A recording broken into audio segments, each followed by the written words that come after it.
So in terms of what we need to be attentive to as we look at becoming more of a listening church, I think Pope Francis has been very eloquent about being sure we're listening to those on the margins, those excluded. And I believe that with all my heart.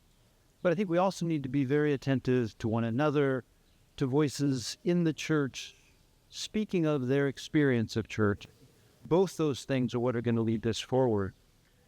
And two things here from the conference that I find very generative and thought-provoking inside myself.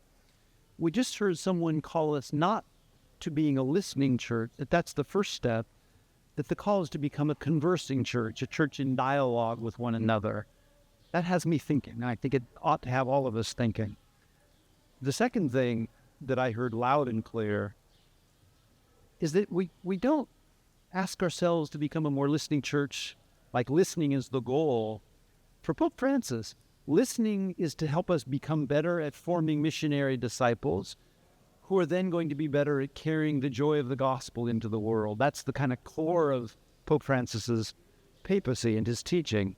And that, I think, is deeply challenging. We can listen all day. He's calling us to actually become more missionary in our lives and spread the joy of the gospel, not this judgmental gospel from beyond, but the joy of the gospel lived day in and day out with one another. I find that very provocative and very challenging.